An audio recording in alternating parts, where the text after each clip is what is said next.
Ooh, what's up, Internet? My name's Nerdy. And I'm Clavers. This is our video where we answer the question, should you watch Snake Eyes G.I. Joe Origins?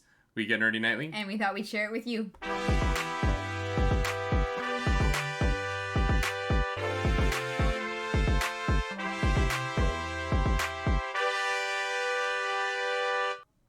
That is right. Welcome back to the channel. We are doing our non-spoiler chat here about Snake Eyes G.I. Joe Origins, which came out in theaters today in the United States and Canada, other markets as well. Not sure if it's a full worldwide release, but you can check your local list and see if you can see this movie. But we're going to tell you if you should see this movie.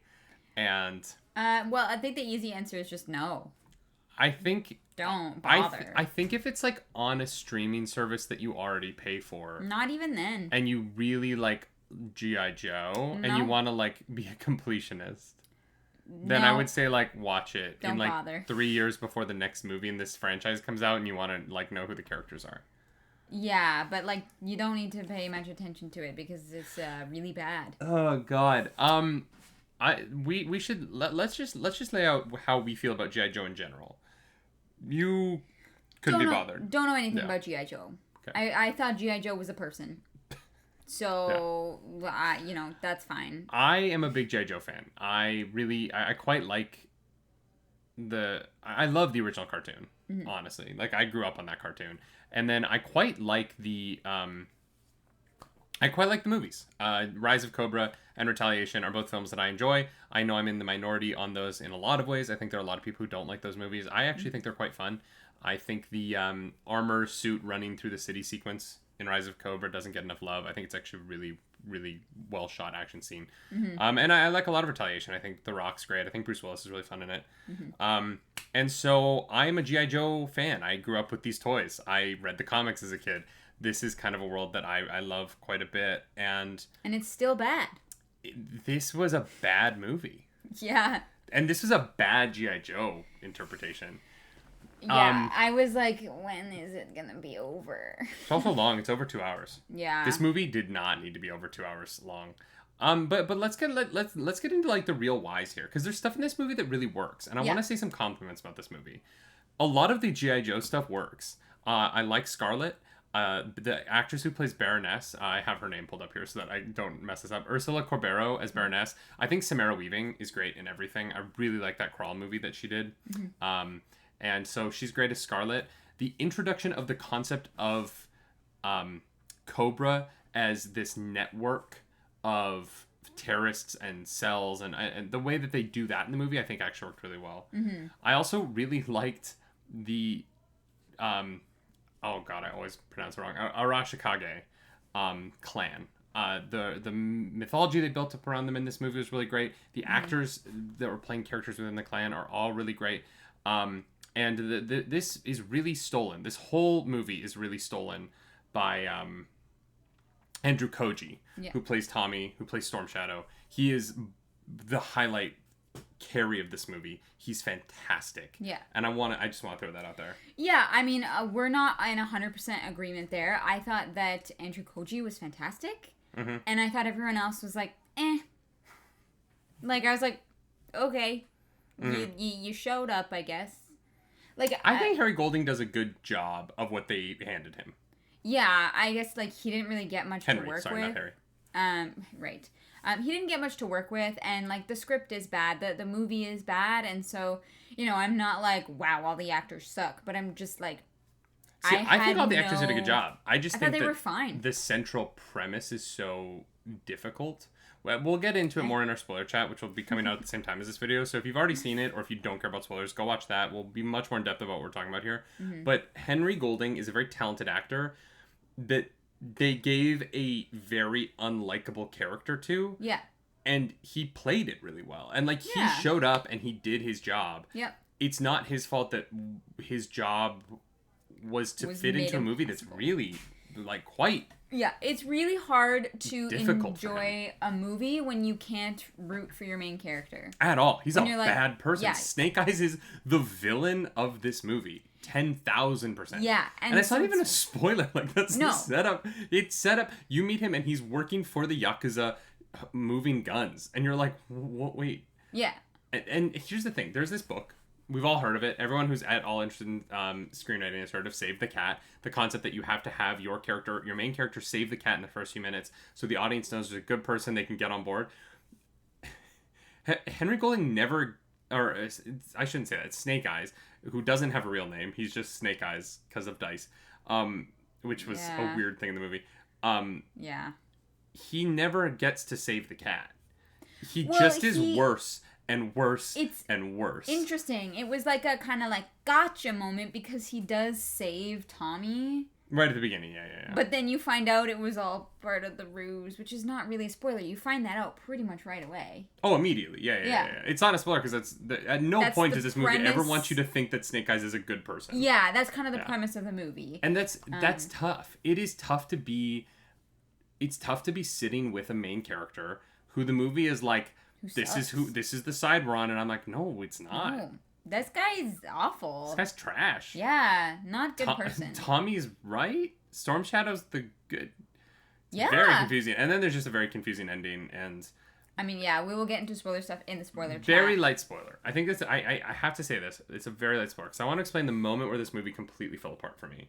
Okay. There is a point in this movie where they straight up just introduced magic. I'm not going to say how. Yeah. There's 3 things in this movie that are straight up magic. Mm-hmm.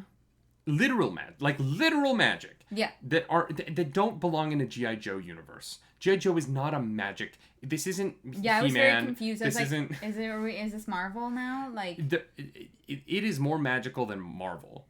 Like there's a point in this movie where they are straight up like, this is magic. Yeah. And I was like, I just wanted a cool ninja movie. Yeah, it's not that.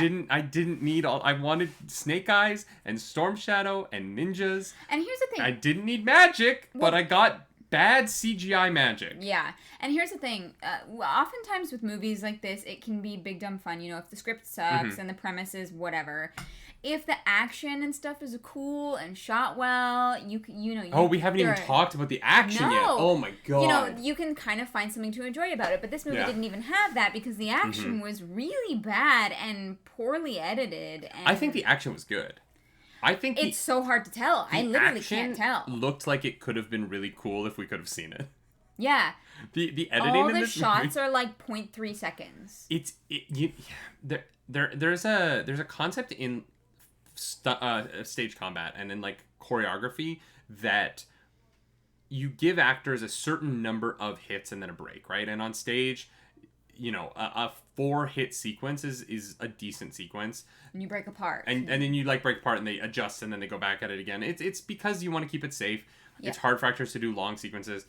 On film, you can get away with like an 8, 9, 10 hit sequence pretty easily, right? Because they can practice that one thing, do it, and then they can move on to the next section of the fight. This movie never lets you watch them do more than 1 hit. Almost ever. And then it has to cut to a different angle. And honestly, it'll be like hit, and then there'll be a cut at the impact so that you see the impact of that hit from a different angle. And then there'll be a third cut to see the person on the ground. And they break the rule, the 180 degree rule a couple of times in that third cut when there's one shot where it cuts from like a hard view of Henry Golding here to a down view from over here of Henry Golding on the ground, and the camera movement is so confusing. Yeah, it's that impossible to watch. Can't keep track of where people are. And it's a shame because it really looks like they cast fighters. Like Andrew Koji, who plays Tommy, he's on The Warrior, the TV show. He can do this stuff. And like, he was so exciting to me as Storm Shadow. And it is crazy to me that I walked out of a movie where he plays Storm Shadow and I'm like, Andrew Koji's acting was the best part of his part in this movie. And it's only because the editing hid just how talented he is as a fighter. Yeah. And that's not what you want. Yeah, it was kind of shameful. A ninja movie, when we're going to talk, there's in the spoiler chat, we'll talk about how we get so robbed of Storm Shadow's big moment, and I'm so upset about it. But the G.I. Joe Snake Eyes movie should be an incredible action, like, ninja experience. Yeah. And this movie isn't that. No. A lot of this movie is bad fighting. Yeah. There's no reason for Snake Eyes to be good at fighting. He's never trained in martial arts. Like, but he picks up a katana and he's just like fighting these lifelong ninjas, and you're like, what is happening? You're like, wow, you learn really fast. You had 2 days of training and you are just a master of martial arts. Yeah, it was very Yeah, no, didn't love it. Wanted It's a disappointing start for the new GI Joe verse or whatever they're gonna call it. Yeah, I can't recommend it. You know, I give it Should you watch it? No. I would say no. If you are a GI Joe fan, I think that eventually on a streaming service this is worthwhile. I don't think this is worth seeing in theaters. I don't think this is worth spending money on. No, it gets like a 2 out of 10, and 2 of that is Andrew Koji. Yeah, I mean, there are other people who are good in it. They're just not used very well. They're fine. I really liked Iko Uwais as the Hardmaster. They introduced him in the movie, and I was so excited for him. He is a stuntman. Like, he's one of those guys, and he didn't get much. He gets one big fight that is, again, just edited to the point of just, it's nonsense. Yeah, and it's so just chopped up. And I wish they'd gotten in. And look, here's the thing. Robert Schwentke, I think is how you pronounce his name. I don't think he's a bad director, but he's not a big action director, right? Like, that's not his forte. He made the Divergent movies. Oof. Okay, well, that says R.I.P.D. That says enough. He made Red, which I really like. I think Red is really good. He made The Time Traveler's Wife, but none of those are like action. Like, even Red is an action movie, but like, it's Bruce Willis. Like, they're not gonna have Bruce Willis and Helen Mirren doing these big fight sequences. Right. And I think that he is the wrong hire for this. I just do. I think that they needed to bring in someone. They needed to bring in someone who has the bona fides for this world, and they didn't. They brought in someone who put the camera in somebody's hand and let it be shaky cam ninja fighting combat that honestly looked worse than most YouTube videos you'll find of katana combat. Yep. Literally, like, it's hard to watch. It is. It's like really hard to watch, and the combat scenes are, because it's Snake Eyes and Storm Shadow. I should have left being like, yes, yes, yes, yes. I've loved these characters since I was like 4 years old, right? Mm-hmm. And the fact that I walked out and I was like, I couldn't watch them fight. I couldn't. I just, like, it became unbearable to try and mentally come up with the blocking of the world that they were fighting in for the movie, because they refused to show it to me. Yeah. Yeah. Yeah. And there's a fight. There's a fight in a small hallway in Tokyo. And it's literally like cut.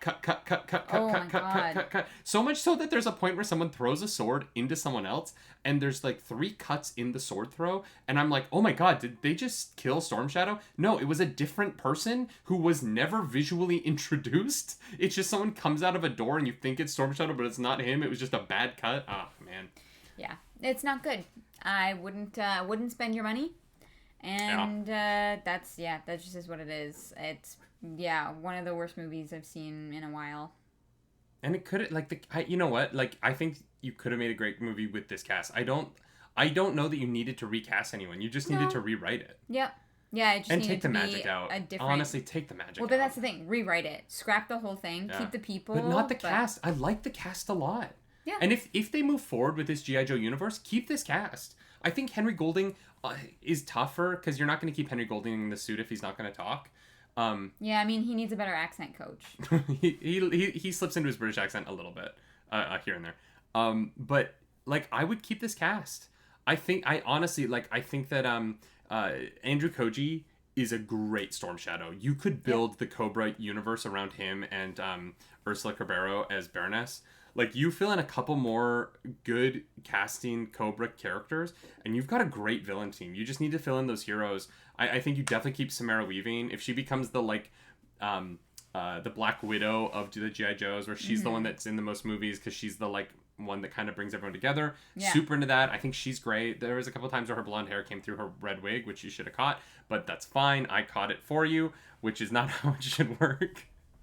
Yeah. There's one point where there's literally just like a tuft sticking out of her wig, and I was like, God damn it. Yeah. You're like, really? Like, get that Starbucks cup out of the your lace fronts, kids. Yeah. I shouldn't have to say this anymore. It's 2021. We've had too many bad wigs in nerd shit. I know. Get wigs Stop right. It. What the fuck was Jupiter's Legacy? Geralt's wig I just better swear be in a review? pristine. Oops. You're fine. Geralt's, All right. Can't recommend the movie, but thank you guys for watching the video. If you like this video, like and subscribe to the channel. If you don't like it, hit the dislike button. Leave mean comments down below because the algorithm god is hungry and we must feed her. As always, you can follow us over on Twitch if you want to see us rage and play video games. I'm over at twitch.tv/nerdynightly. I'm over at twitch.tv/ClarisToCars. This girl is going to rage quit Mass Effect at some point. I can almost guarantee it because she almost did once already. We get Nerdy Nightly. That's not it. What? You went back to the beginning. My name's Nerdy. And I'm Clarus. Do something nerdy tonight. Bye.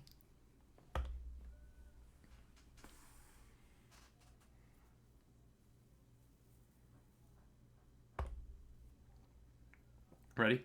Just jump into it. You didn't stop recording.